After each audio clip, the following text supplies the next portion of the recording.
Ori and the Will of the Wisps is one of my favorite video games of all time.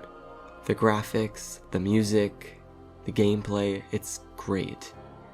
But there's one area in particular that stands out to me as being the greatest part of the game, and that is the Luma Pools section. And in this video, I'm going to be explaining why that is. Alright, to start, you already know it's an Ori game, so you know what I'm talking about. The graphics. The use of color and just contrast, I don't know how to explain it, it's just beautiful. The Will of the Wisp and Ori and the Blind Forest, they're bangers just because of the way that their graphics are so unique, especially their animations, they're so fluid and satisfying, and it's something you can't really understand until you play it for yourself. Because this is an Ori game, each area is handcrafted and made to look unique and beautiful. And this area is no different. So it's in the water, Luma Pools. This place is to the left of the mill, so it's where all the water comes from. And there are two sections in this area. So first, there's the water areas when you're swimming, and then there's the above water areas. And I'd say these are about equal. And then again, at the end of the area, when there's the boss fight, you're both in the water and above the water. I really don't know how to explain what you guys are seeing right now.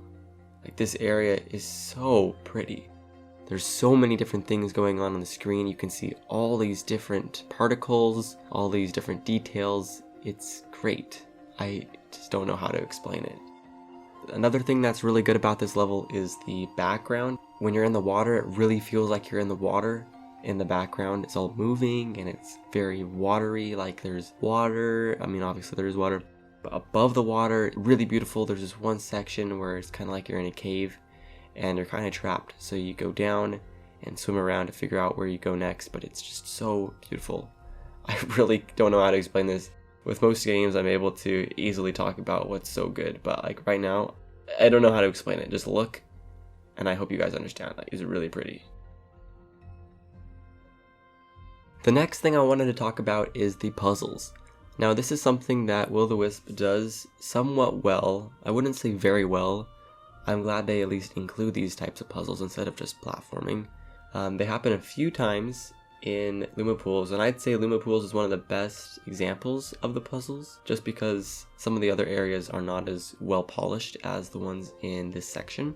So first we have these bubble things. You break the source of the bubble, like this little circular thing, and then bubbles are coming up, and then you have to use that to get to the next section, because when they pop, it bursts air. Very easy to understand, and it's used in many different creative ways, so they're not really repeating the idea. Another thing that I kind of like, kind of don't like, is the coral bells. So these little things that you go over and it go away, they hide, and you do them in a certain order, or you just hit one of them and something opens. You open multiple ones, and yeah, I don't know. And then I guess this is my first Ori video, but I really like the bashing ability. So when I first played through Luma Pools and there was all those breakable walls that you need to bash different enemies at, or the different things the enemies spit at you, I really like that. Like, I just like identifying what I'm supposed to do. Like, I'll finally realize, oh, I gotta break that breakable wall with that little thing that that enemy spits out. And then I do the bash, set it up, breaks it, boom, move on. So, simple puzzles. I like it, they're not too difficult. Some of them will get you stumped though for a second when you're trying to figure out, like, what is this, what's going on?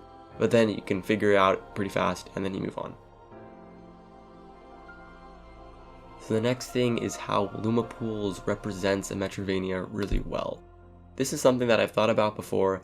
When I first played Ori and Blind Forest, definitely didn't feel like it was a Metrovania, and I don't think it was supposed to be. But when I played Will of the Wisps, I saw that it was tagged as a Metrovania, and after I finished it, I really didn't feel like it was. But I replayed it recently, and I realized that, yeah, it is a Metrovania. It has those different elements of puzzles and unlocking abilities that unlock new areas, and a focus on exploration, so I guess it is. And Luma Pools, when I was replaying it for this video, I realized that it's a great representation of what a Metrovania is. So first of all, there's an ability. But most importantly, is this ability is hinted at. There are a few times as you're going through Luma Pools when you just get the inclination that, crap, I'm not able to make that right now. I'm not able to swim fast enough. I wonder if that's the next ability. And this is one thing that Will the Wisp does really good. So as I was swimming through there, I can just feel that, ooh, I know the next ability is going to make me swim faster. You don't really know exactly what it is, but you know that it's going to be something that's going to be faster. And then, as Metrovanias do, you find a roadblock, you assume, alright, I need the next ability, and then you go back around, figure out a path that works better, and yeah, you keep going through the area. I guess I'll just add on to that point I just made that Luma Pools is very linear, but also doesn't really feel linear. It feels like an experience, not something that you're forced to go through. So exploring Luma Pools is really fun. You're just going left, basically. You enter Luma Pools from that cliff edge thing that you're able to make once you get the feather. And then, yeah, you're just inside and you just keep going left. And the very end of the level is the farthest left point. So I really like how that's very straightforward. Alright, and finally, the music.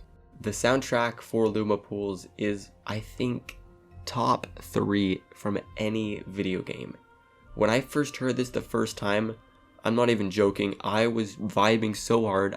Sounds kind of funny, but I'm not even joking. Like, I really like the music, especially how it's just very calming, and then those piano keys kick in. Oof! When those piano keys play, like, the music in Luma Pools is just a banger.